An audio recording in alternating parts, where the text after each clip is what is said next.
అందరికి కూడా ఓం అందరు కూడా శుభ సాయంత్రము. హ్మ్.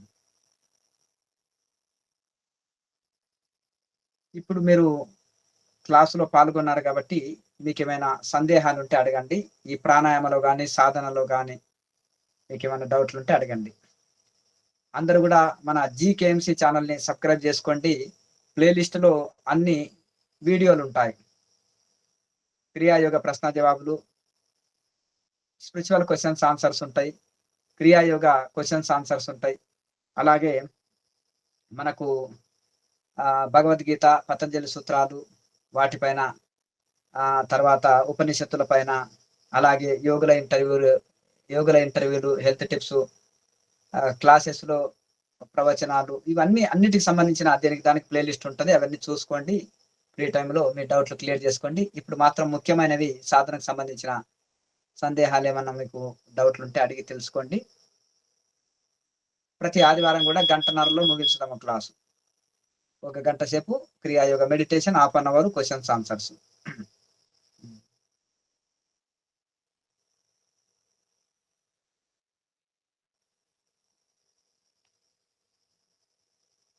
ఎవరైనా మీకేమైనా డౌట్స్ ఉంటే అడగండి.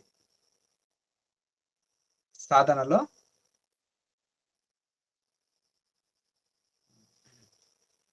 మనము పోయిన వారము చాలా చక్కగా ఆహారం గురించి చెప్పుకున్నాము. ఆహారము మనము ఉదయం గంట, సాయంత్రం గంట మనము రోజువారీగా సాధన చేస్తాము. సెలవు దినాల్లో మనం ఎక్కువ సాధన చేయాలంటే గంట సేపు సాధన, గంట సేపు గ్యాప్, గంట సేపు సాధన, గంట సేపు గ్యాప్ చేయొచ్చు. ఇవ్వచ్చు. కాళ్ళ నొప్పులొస్తే మహాముద్ర ఒక సెట్ వేయొచ్చు. ఆసనాన్ని మార్చుకోవచ్చు. ఇంకొకటి మనము సెలవు దినాల్లో జావా గాని, లేదంటే పాలు గాని, జ్యూసులు గాని, కూరగాయ జ్యూసులు గాని, తాజా పళ్ళ జ్యూసులు గాని, లేకపోతే కూరగాయ ముక్కలు, లేదంటే మన ఫ్రూట్స్‌ని గాని, ఇవన్నీ గూడా మనం తీసుకోవచ్చు. మొలకలు గాని, లైట్ భోజనం తీసుకొని మనము ఘన పదార్థమైనా సరే, లేదంటే ద్రవాహారమైనా సరే, ద్రవాహారం తీసుకుంటే ఒక 1 అవరు అంటే గ్యాప్ ఇస్తే సరిపోతుంది. లేదా హాఫ్ అన్ అవర్ గ్యాప్ ఇచ్చినా సరిపోతుంది. ఏదైనా మనం భోంచేస్తే 3 అవర్స్ గ్యాప్ ఇవ్వాలి. అయితే ఉదయము, సాయంత్రము మనం రోజువారీగా సాధన చేస్తాం. సెలవు దినాల్లో రోజంతా గూడా మనము సాధన చేసుకోవాలంటే ద్రవాహారం లాంటివి తీసుకొని రోజంతా సాధన చేసుకోవచ్చు.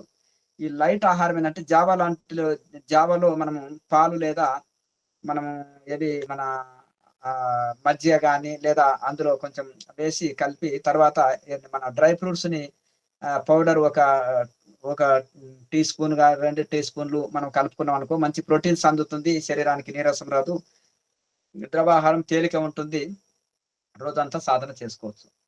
ఎప్పుడైతే ఉదయం మనము కాలకృత్యాలు తీర్చుకొని సాధన చేసినామనుకో ఎంప్టీ స్టమక్ తోటి సాధన చక్కగా సాగుతుంది. ఎంత ఖాళీగా ఉంటే అంత సుఖంగా ప్రాణాయామం సాగుతుంది. కనుక ఉదయము మనము త్వరగా లేవాలి, త్వరగా లేవాలంటే ఏం చేయాలంటే లైట్ భోజనం తీసుకోవాలి రాత్రి. ఈ జావ లాంటిది లేదా రొట్టె లాంటిది ఏదన్నా తేలికపాటి భోజనం తీసుకోవాలి. అన్నమైనా సరే రసంతో తినాలి రాత్రిపూట. రసము ఎక్కువ తీసుకొని టమాటో, చింతపండు ఇదన్నీ కలిపిన రసం గాని, లేదంటే టమాటో రసం గాని బాగా తీసుకొని ఒక గ్లాస్ రసం గూడా తాగి పడుకుంటే ఉదయం పొట్ట క్లీన్ అయితుంది. అప్పుడు మనము ఎప్పుడైతే పొట్ట క్లీన్ ఉంటుందో సాధన చక్కగా సాగుతుంది. మధ్యాహ్నము కడుపు నిండుగా భోంచేయండి. ఇక రాత్రిపూట కొంచెము తేలిక ఆహారం తీసుకోవాలి. ఇక సెలవు దినాల్లో రోజంతా సాధన చేయాలంటే ద్రవాహారం లాంటిది తీసుకోవచ్చు. ఇక మీ అనుకూలాన్ని బట్టి ఇంకా అట్లా ఆ రకంగా తీసుకోండి. పంట మార్పిడి రైతులు చేస్తుంటారు. ఎప్పుడు ఒకే పంట ఏస్తే చక్కగా రాదు. అందుకని వంట మార్పిడి కూడా మీరు చేస్తుండాలి. మంచి విటమిన్స్ అందాలి శరీరానికి. అలాగే మనము వారానికి ఒక రోజైనా పచ్చి కూరగాయలా, లేకపోతే ఫ్రూట్సా, లేకపోతే మొలకలా ఇటువంటి వండని పదార్థాన్ని గాని, లేదంటే జ్యూసులు గాని ఇటువంటివి తీసుకోండి. ఆ రోజు శరీరానికి చాలా తేలికగా ఉంటుంది. ఉపవాసాలు కూడదు యోగులకి. మితాహారం అనేది చాలా మంచిది. ఉపవాసాలు చేయాలనుకుంటే చేయొచ్చు. కానీ అది మనము రోజు నీళ్లు తీసుకోవచ్చు. కొబ్బరి నీళ్లు తీసుకోవచ్చు. లేదా మనము మంచి నీళ్లు తీసుకోవచ్చు. లేదా మనము జ్యూస్ లాంటివి ఇంకా మనం ఉండలేము అన్న వాళ్ళు మనము మంచి నీళ్లు గూడా తీసుకోవచ్చు. ఇంకా కావాల్సినంత తీసుకోవచ్చు.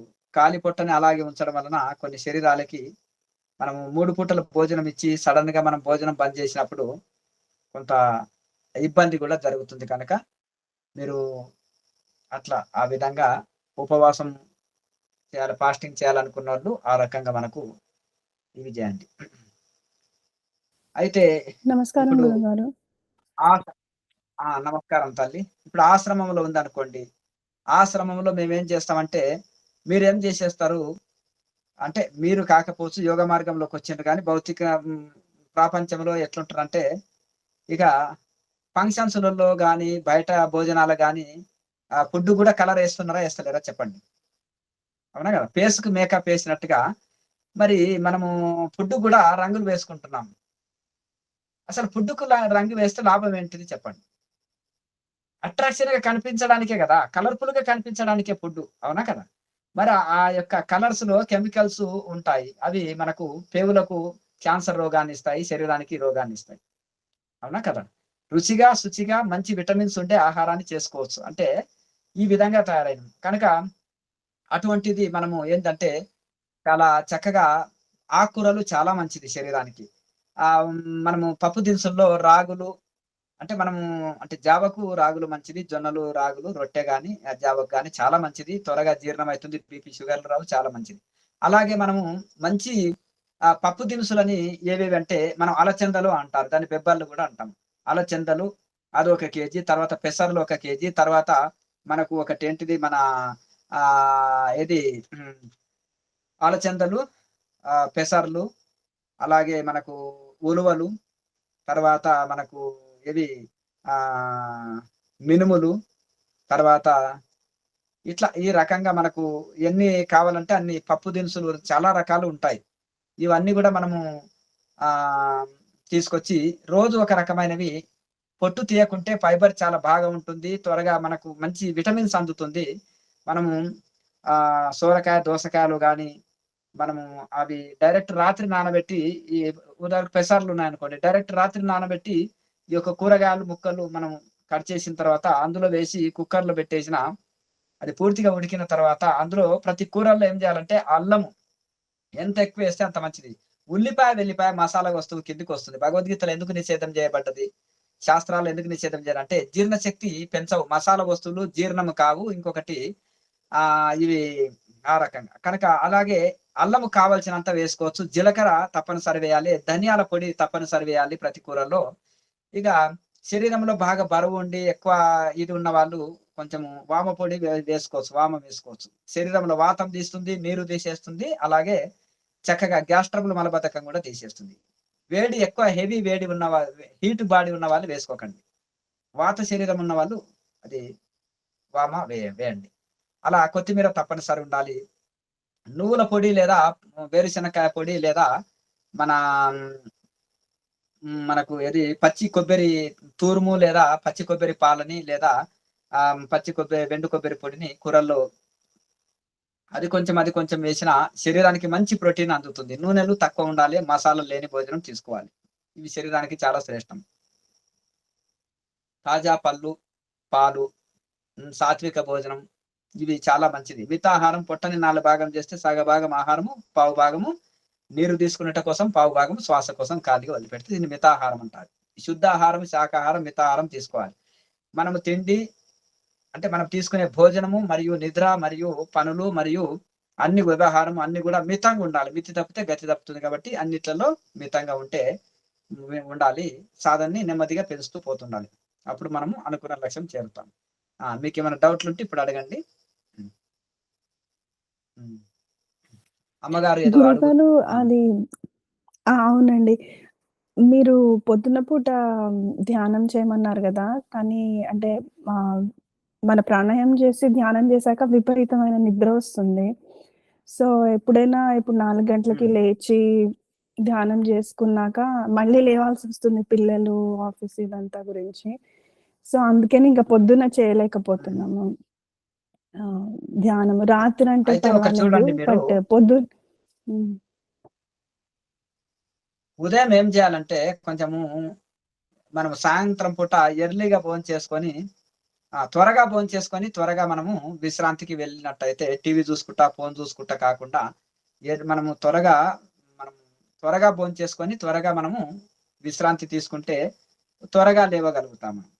ఒకవేళ మనము సెలవు దినాలు ఉందనుకోండి, మధ్యాహ్నం మంచిగా హాయిగా ఇంత పడుకోవచ్చు. ఒకవేళ గృహిణి అనుకోండి, ఇంటికాడ అందరూ ఎక్కడోళ్ళు అక్కడ మనము వాళ్ళ వాళ్ళ ఉద్యోగానికి, వాళ్ళ చదువులకు ఇంట్లో వాళ్ళందరూ వెళ్ళిపోతారు. అప్పుడు మధ్యాహ్నం వాళ్ళకు ఓ 2 గంటలు మంచిగా, ఎందుకంటే మనం ఉదయం ఎర్లీగా లేసినప్పుడు నిద్ర సరిపోనప్పుడు మరి అది గూడా జబ్బు. అది గదా! నిద్ర గూడా తగినంత ఉండాలి. భోజనం తగినంత ఉండాలి. అన్నీ గూడా తగినంత ఉండాలి. సమయానికి భోంచేసుకొని మనం మధ్యాహ్నం పూట భోంచేసిన తర్వాత కాసేపు విశ్రాంతి తీసుకోవచ్చు అవకాశం ఉన్నోళ్ళు. అవకాశం లేని వాళ్ళు ఎర్లీగా పడుకొని ఎర్లీగా లేవాలి. ఎవరైనా సరే ఎర్లీగా పడుకొని ఎర్లీగా లేస్తే చాలా మంచిది. కనుక కనుక ఎక్కువ నిద్ర మంచిది గాదు. సోమరితనము వస్తుంది. తక్కువ నిద్ర శరీరానికి సరిపోదు. మితంగా ఉండాలి. ఎంత అవసరమో అంత. 6, 7 గంటలు నిద్ర తప్పనిసరి మనిషికి నిద్ర ఉండాలి. నిద్ర వలన గూడా మనం చాలా రిలాక్స్ అవుతాం. చాలా మంచి ఇది అవుతాము. మనం పడుకొని లేసిన తర్వాత మంచి శరీరం చాలా విశ్రాంతి పొందుతుంది. చాలా చురుకుదనంగా, యాక్టివ్‌గా మనం బాగా పని చేయగలుగుతాం. కనుక తగినంత నిద్ర గూడా తగినంతనే ఉండాలి. హ్మ్. కనుక మనము ఎర్లీగా పడుకొని ఎర్లీగా లేస్తే సరిపోతుంది. నిద్ర సరిపోలేదనుకున్నప్పుడు మధ్యాహ్నం అవకాశం ఉన్నోళ్ళు కాసేపు విశ్రాంతి తీసుకోవచ్చు తగినంత. హ్మ్. ఆ! 2 పూటలు సాధన చేస్తే చాలా మంచిది. సెలవు దినాల్లో గూడా ఒక గంట గ్యాపు, గంట సాధన, గంట గ్యాపు, గంట సాధన ఇలా పెంచుకోవచ్చు. కొంతమంది 2, 3 గంటలు గూడా అలా సాధన చేయగా 2, 3 గంటలు కదలకుండా ఒకే ఆసనంలో 2, 3 గంటలు 3, 4 గంటలు గూడా ధ్యానం చేసే స్థితి వస్తుంది గనక వాళ్ళు కంటిన్యూ చేసుకోవచ్చు. కొత్త వాళ్ళు మాత్రం గంట గ్యాప్, గంట సాధన, గంట గ్యాప్, గంట సాధన చేయొచ్చు సెలవు దినాల్లో. కంటిన్యూ ఆసన సిద్ధి కలిగిందనుకోండి, 3 గంటలు ఒకే ఆసనంలో కూర్చుంటే అది ఆసన సిద్ధి కలిగినట్టు. అలా ఆసన సిద్ధి కలిగిన వాళ్ళు కంటిన్యూగా సాధన చేసుకోవచ్చు. మళ్ళీ ఏదన్నా ఒక 1 అవర్ ఇట్లా గ్యాప్ ఇచ్చి మళ్ళీ వచ్చి సాధన చేసుకోవచ్చు. ద్రవాహారం లాంటివి తీసుకొని మళ్ళీ కొంత గ్యాప్ ఇచ్చి ధ్యానం నుంచి లేచినాక కొంత ద్రవాహారం తీసుకొని కొంత రెస్ట్ ఇచ్చి మళ్ళీ వచ్చి కూర్చోవచ్చు అట్లా. అలా సాధనని పెంచుకోవచ్చు. అట్లా సెలవు దినాల్లో చేసే అఖండ మౌన ధ్యానంలో ఒక దివ్యశక్తి సంప్రాప్తమైతుంది. సాధనలో మనం ఒక స్టేజ్‌కి చేరుకుంటాం. సుత్తెతోటి రోజు ఒక్కొక్క దెబ్బ కొట్టే బదులు 10 దెబ్బలు ఒకేసారి కొడితే ఆ రాయి పగిలిపోతుంది. అట్లాగే మనసు గూడా ఎంత సహకరించని మనసు, ఎంత పరిగెత్తే మనసైనా కానీ ఆధీనమైతుంది.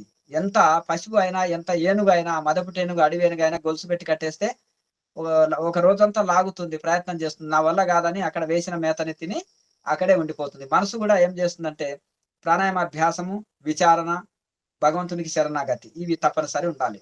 బాగా విచారణ, మనసు ఏ వస్తువు మీదకెళ్ళినా అవి అశాశ్వతము. అవి ఇక్కడ వదిలిపెట్టేటివే. ప్రపంచంలో అందరూ వదిలిపెట్టిపోయారు. నేనెప్పుడో ఒకసారి శరీరం వదలాలి. శరీరం వదిలితే అన్నీ వదలాలి. ఇవన్నీ ప్రాపర్టీస్ ఇవన్నీ వదిలేటిది. ఫ్యామిలీ అన్నీ వదిలేటివే. మరి నేను ముక్తి పొందుట కోసం వచ్చిన బాధ్యతలన్నీ చక్కగా నెరవేరుస్తూ గూడా మరి నా లక్ష్యమైన ముక్తిని నేను పొందాలి. నా కోసం నేను జేసుకోవాలి. మిగతావన్నీ సమాజం కోసం, కుటుంబం కోసం జేస్తాం. ఈ సాధన ఒకటి మన మోక్షం కోసం మనము చేసుకుంటాం గనక, ఈ సాధనని విడవరాదు. తద్వారా మనము చక్కటి ఆరోగ్యం పొందుతాం, మనశ్శాంతి పొందుతాం. ఇది మోక్ష సాధన గనక ఎన్‌లైటన్‌మెంట్ ఇస్తుంది. ఆత్మజ్ఞానం అనేది జీవితాంతం వెంట ఉండి నడిపిస్తుంది. ఒకరికి అన్నం పెట్టినా మళ్ళీ ఆకలైతుంది. వస్త్రం ఇచ్చినా చిరిగిపోతాయి. కానీ జ్ఞానము ఇస్తే జీవితాంతం మనం వెంట ఉండి నడిపిస్తుంది. కనుక మనకు జ్ఞానదానం మహాదానం కనుక. కనుక మనము అన్నీ ఉండి గూడా మనకు జ్ఞానం లేకపోతే దుఃఖిస్తాం. మనకు జ్ఞానం ఉంటే ఏది లేకున్నా సుఖంగా, శాంతిగా ఉంటాం. హిమాలయాల ఋషులు అంతే గదా! ఏమి లేకున్నా హ్యాపీగున్నారు. కనుక అలాగే మనకు ఆత్మ జ్ఞానం గావాలి. బ్రహ్మ జ్ఞానము. బ్రహ్మ అంటే ఈ బ్రహ్మ సత్యం జగత్మిత సర్వం బ్రహ్మం భగవంతుడే ఉన్నాడు అనేది బ్రహ్మజ్ఞానం. ఈ ఆత్మనే నేను, ఆత్మనే భగవంతుడు అనుకునేది ఆత్మజ్ఞానం. కనుక ఈ ఇది ఇప్పుడు సముద్రము భగవంతుడైతే నీటి బొట్టు జీవాత్మ. జీవుడు. మన ఆత్మ అన్నమాట. కనుక అట్లా అలాగే ఈ యొక్క ఆత్మ భగవంతుడి అంశం. ఈ నీటి బొట్టు సముద్రం యొక్క అంశం. అట్లా. కనుక ఆ రకంగా మనము ఈ యొక్క ఆహ్, ఆవి ఎండాకాలంలో నీరు ఆవిరై మేఘాలుగా మారి మళ్ళీ వర్షమై మళ్ళీ సముద్రంలో కలుస్తుంది. అలాగే జీవుడు పరమాత్మ నుంచి వేరుపడి మరి తిరిగి పరమాత్మలో మళ్ళీ సాధన చేసి సమాధి స్థితి ద్వారా మళ్ళీ పరమాత్మలో లీనం కాగలుగుతున్నారు. కనుక అప్పుడే పూర్ణ శాంతి. నదికి ఎప్పుడు శాంతి? తన మూల స్థానం తల్లిగారిలైన సముద్రంలో కలిస్తేనే నదికి శాంతి. లేదంటే ఒకే దగ్గర ఉంటే పాకర బట్టిపోతుంది, లేదా ఆ నది ఇదైతుంది. కనుక ఆ నదికి ఒక క్షణం కూడా రాత్రి పగలు అనకుండా తీరిక లేకుండా ప్రవహిస్తుంది. ఎందుకు? తన మూలస్థానమైన సముద్రంలో కలిసిన తర్వాత తన యొక్క ప్రయాణము ముగుస్తుంది. అలాగే మనకు ఈ యొక్క మనుషుల యొక్క లక్ష్యం ఎందుకొచ్చింది? మోక్షం కోసము మన మానవ జన్మ వచ్చింది. మరి ఎప్పుడు మనం మానవ జన్మ లక్ష్యం పూర్తి అవుతుంది? తిరిగి ఆ సమాధి స్థితి ద్వారా మనసుని, మనోబుద్ధి, చిత్తహంకారాలని పరమాత్మలో లీనం చేసి మనం సమాధి స్థితిని అందుకొని మోక్ష స్థితిని అందుకున్నప్పుడే మన యొక్క లక్ష్యం పూర్తవుతుంది. ఈ లోపలే ఇది మోక్ష సాధన క్రియాయోగం. ఈ ఫ్లైట్ మార్గం రాకెట్ మార్గం లాంటిది. ఫ్లైట్ మార్గం నడిచిపోతే కాశీ విశ్వనాథుని సమయం పడుతుంది. నడిచి వెళ్తుంది. ఫ్లైట్ లో వెళ్తే గంటలో దర్శనం చేసుకుంటాం. అలాగే ఇక్కడ మనము ఈ యొక్క కనుక ఈ యొక్క మోక్ష సాధనలో ప్రారంభ లాభం ఏంటిది? చక్కటి ఆరోగ్య స్థితి, ఆసన సిద్ధి కలుగుతుంది, నాడి మండల శుద్ధి జరుగుతుంది, చక్కగా ఆరోగ్యము. రెండో లాభం మనశ్శాంతి, మూడో లాభం మోక్షం. మోక్ష సాధన చేస్తే ఇవన్నీ మనకు బెనిఫిట్స్ కలుగుతాయి, ఎక్స్ట్రా బెనిఫిట్స్ ఇవన్నీ. అయితే ఇప్పుడు మనకు శరీరంలో బ్లాక్స్, క్లాట్స్ ఉంటాయి. ఇవన్నీ కూడా కార్బన్స్ ఇవన్నీ ఉంటాయి. ఇవన్నీ వెళ్ళిపోతాయి. శరీరంలో మలినాలు అన్ని పోతాయి. నాడి మండల శుద్ధి వస్తుంది. కాళ్ళ నొప్పి, నడువు నొప్పి ఉందంటే అక్కడ బ్లాక్స్, క్లాట్స్ సరిగా కొన్ని ఇవి ఉంటాయి. నాడులు ఉంటాయి అనమాట. రక్తనాళాలు, వాయునాళాలు రెండు ఉంటాయి శరీరంలో. 72,000 నాడులు ఉంటాయి. ఎక్స్రే మిషన్ అందవు. ఎలక్ట్రాన్ న్యూట్రాన్ మనకు కంటికి కనిపించవు, మైక్రోస్కోప్ కు అందుతాయి. కనుక ఆత్మ చాలా సూక్ష్మం. ఎలక్ట్రాన్ న్యూట్రాన్ కంటే కోటి రేట్లు సూక్ష్మం ఆత్మ. కోట్ల రేట్లు సూక్ష్మం. కనుక అది అందుకనే ఎక్స్రే మిషన్ అందదు. ఇంకా ఇవి ఈ ఎలక్ట్రాన్ న్యూట్రాన్ కంటే చాలా సూక్ష్మంగా ఉంటాయి మన శరీరంలో నాడులు. కనుక ఎక్స్రే మిషన్ అందవు. శరీరచక్రాలు కూడా అంతే. కనుక ఇవి ఉన్నాయి. భగవంతుడు కనిపించడానికి అంత మాత్రం లేడా? చెప్పండి. శరీరంలో ఆత్మ లేదా అంటే మరి ఎట్లా? ఆత్మ వెళ్ళిన దేహం ఎట్లయితుంది? శవంగా మారుతుంది. శివం పోతే శవమే. ఆత్మ ఉన్నంత వరకు శరీరము కుళ్ళిపోదు. శరీరము అన్ని పనులు చేయగలుగుతుంది. ఆత్మ వెళ్తే శరీరము శవంగా మారిపోతుంది, శరీరం కుళ్ళిపోతుంది. కనుక అలాగే మనము ఆత్మస్వరూపంగా. కనుక మరి ఈ సృష్టిలో కూడా భగవంతుడు ఉన్నాడు కాబట్టి ఒక చిన్న వెహికల్ నడపాలంటే డ్రైవర్ కావాలి. మరి సృష్టి చక్కగా ఎండాకాలం, వానకాలం, చలికాలం, సృష్టి స్థితి లయలు అలాగే అన్ని యుగాలు చక్కగా నడుస్తున్నాయి. ఇంత పర్ఫెక్ట్ గా మనకు సృష్టి చక్రం నడుస్తుంది. మనము క్లాక్ లో ఏముంటుంది? 12 వరకు వస్తుంది, మళ్ళీ తిరిగి 12 వరకు అక్కడి నుంచి స్టార్ట్ అవుతుంది కదా, 1 నుంచి 12 వరకు. అట్లా మనం అంత చక్కగా రాత్రి పగలు ఇవన్నీ కూడా ఋతువులు, మాసాలు ఇవన్నీ చక్కగా ఇంత పర్ఫెక్ట్ గా టైం టేబుల్ గా ఇంత నడుస్తున్నాయంటే సృష్టికర్త ఉన్నారు. ఎవరి ఆజ్ఞ చేత ఇవన్నీ పంచభూతాలు చక్కగా వాటి సేవ అందిస్తున్నాయి. భూమి, నీరు, గాలి, ఆకాశం, అగ్ని ఇవన్నీ కూడా చక్కగా వాటి పనులు ఎందుకు చక్కగా సక్రమంగా? ఎవరి ఆజ్ఞ చేత. ఇప్పుడు మనం ఒక ఆఫీసులో వెళ్ళినాము, ఆఫీసులో దానికి ఒక బాస్ లేకపోతే ఎట్లా చక్కగా నడుస్తుందా చెప్పండి? ఒక స్కూల్ హెడ్ మాస్టర్ చక్కగా హెడ్ మాస్టర్ ఉంటే స్కూల్ చక్కగా నడుస్తుంది. మంచి డాక్టర్ ఉంటే హాస్పిటల్ చక్కగా నడుస్తుంది. అలాగే ఒక మంచి పర్ఫెక్ట్ యజమాని క్రమశిక్షణతో ఉంటే ఇల్లంతా చక్కగా క్రమశిక్షణతో ఉంటుంది. అలాగే ఇక్కడ కూడా మనకి సృష్టికర్త, నేను అధ్యక్షుడిని అని భగవద్గీతలో కృష్ణ పరమాత్మ చెప్పాడు. ఈ సృష్టి అంతా నా యొక్క ఆధ్వర్యంలో చక్కగా నడుస్తుంది. నేను అధ్యక్షుడిని, నేను సృష్టికర్తనని చెప్పారు. కనుక ఆ భగవంతుడు ఆ యొక్క అధ్యక్షుడు ఉన్నందుకే ఇంత సృష్టి చక్కగా నడుస్తుంది. అలాగే మనము కూడా, ఎందుకంటే ఈ సాధనని అనేది మనకు చాలా ముఖ్యం. మనం బిజీ ఉన్నామని అనుకుంటాం. కనుక ఇవన్నీ అశాశ్వతం, అన్ని వదిలేటివే. మనకు జన్మల తోడు వచ్చేది నేను ఎప్పుడు చెప్తుంటాను. ఒకటి మనం చేసుకున్న సేవ, పుణ్యఫలం. ఇంకొకటి సాధన. ఇది తపోధనం అంటారు. మన తపస్సు, ధ్యానాన్ని తపస్సు అంటారు. డీప్ మెడిటేషన్ ని తపస్సు అంటారు ఇక్కడ. అలాగే ఈ తపోధనం, సాధకులకి తపస్సే ధనము, సాధనే ధ్యానమే ధనం. కనుక ఇది తగినంత కూర్చుకోండి. ఇది జన్మలకు వచ్చేది. ఇది ఎంత పెంచుకుంటే అంత మంచిది. మిగతావి ఏది రాదు. శరీరం మన ఎంబడి రాదు. దీని ఎంబడి అంటే దీనికి సంబంధించిన ప్రాపర్టీస్, ఆస్తులు ఏవి మన ఎంబడి రావు. బంధు, మిత్ర, పరివారం సమస్తం ఇక్కడ వదిలేది. అది ఎప్పుడు మనము గుర్తు చేస్తుంటే వైరాగ్యం వస్తుంది. మనసు ఇటు పరిగెత్తదు. కనుక మనసులో వైరాగ్యం లేకపోతే మనసు ఎందుకు ధ్యానం నిలవదంటే ప్రపంచ ఆకర్షణ ఉంటుంది, లేదా ఇది కావాలి అది కావాలని కోరికలు ఎక్కువ ఉన్నాయని అర్థం. కనుక అలా మనం విచారణ ద్వారా ఇవన్నీ అశాశ్వతమని భగవంతుడే నిత్యము, సత్యము, శాశ్వతం అని అనుకున్నప్పుడు, దృఢ నిశ్చయమైనప్పుడు మన మనసు ఆటోమేటిక్‌గా లీనమైపోతుంది భగవంతుడిలోన. ఇక కొత్తలో బాగా ఏదైనా సమస్యలున్నప్పుడు సీరియస్‌గా చేస్తాం. తర్వాత మనం సీరియస్‌గా సాధన చేయకపోతే కూడా మనసు నిలవదు.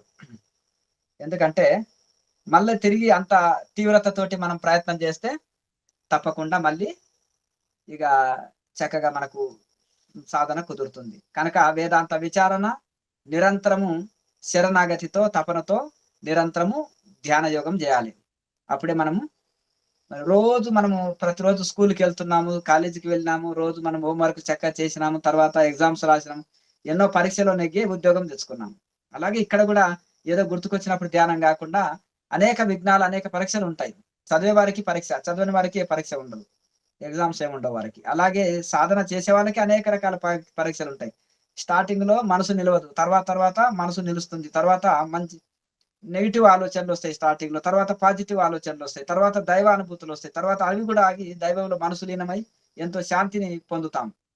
సాధన చేస్తున్నప్పుడు కూడా మనం అనేక సమస్యలు, విఘ్నాలొచ్చినా అవి మనం పట్టించుకోకూడదు. కనుక మన సాధన దృఢమైనప్పుడు ఆటోమేటిక్‌గా అన్నీ వెళ్ళిపోతాయి. సముద్రము ప్రారంభంలోనే అలలుంటాయి.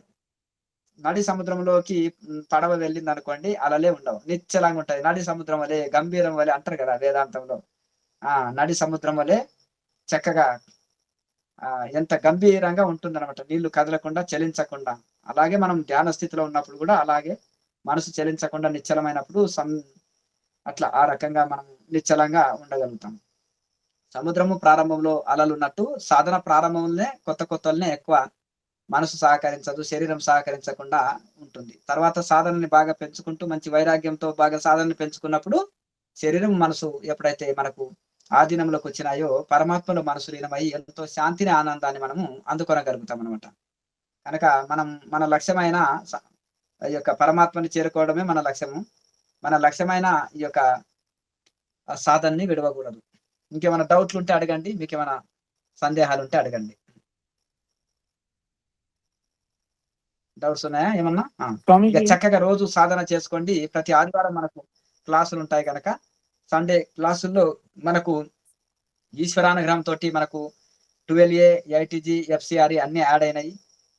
ఏదైనా మనకు సంస్థకు సహకరించిన వాళ్ళకు ప్రతి ఒక్కరికి గూడా మనకు పన్ను రాయితీ ఉంటుంది డొనేషన్స్ పైన.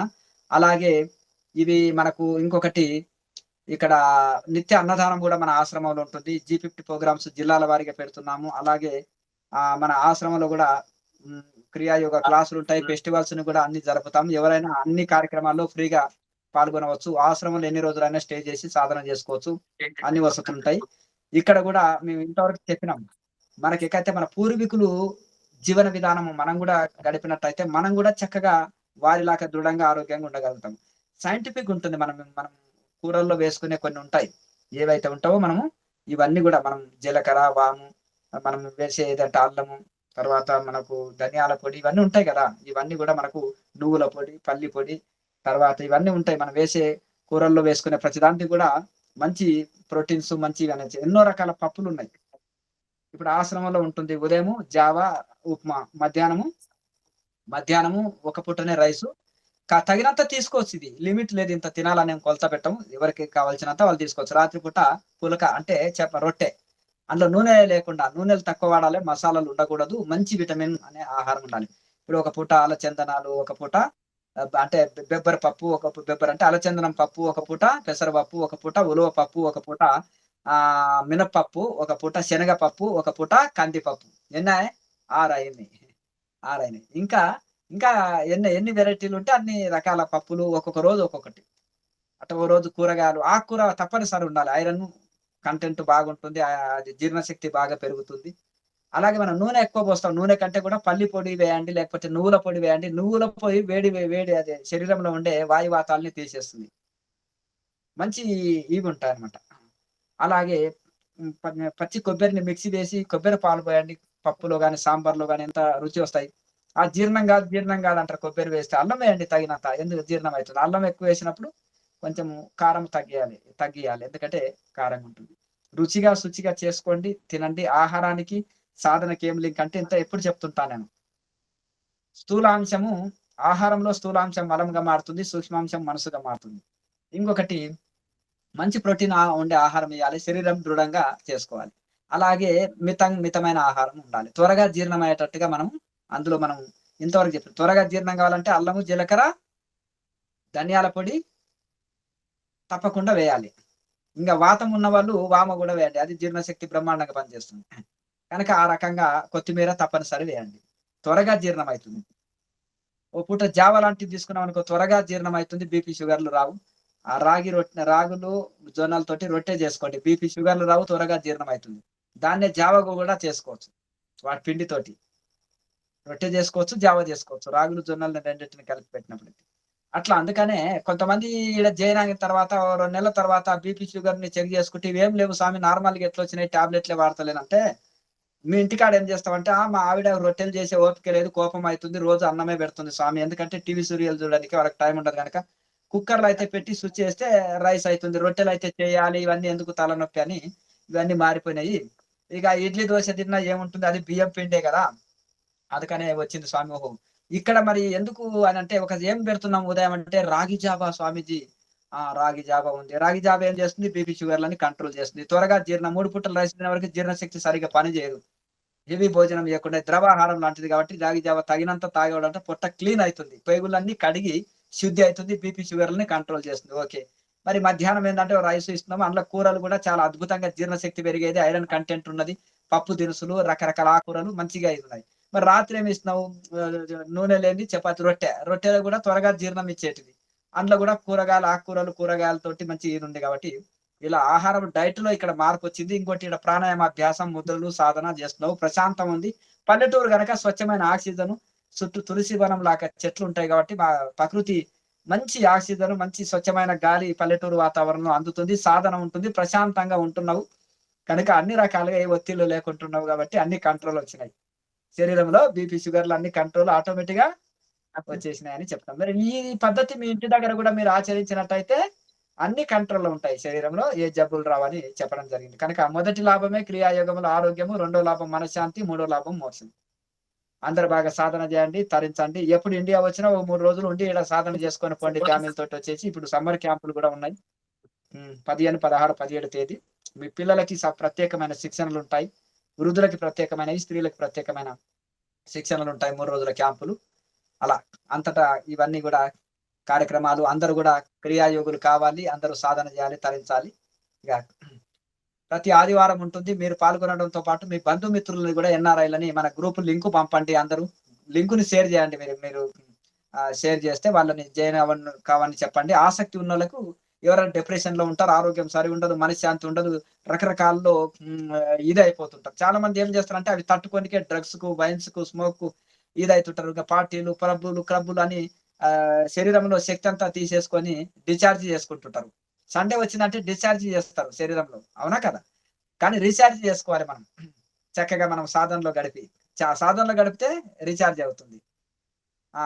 ఇవన్నీ మనము మామూలుగా ఇవున్నాయనుకోండి, కనుక మామూలు వేరే ఏ వ్యవహారంలో అయినా డిశ్చార్జ్ అయితుంది. కనుక మనం చక్కగా అందరూ గూడా సాధన చేయండి. సాధన వైపు అందరూ వచ్చుటకు సహకరించండి. లోకా సమస్త సుఖినో భవంతు. ఓం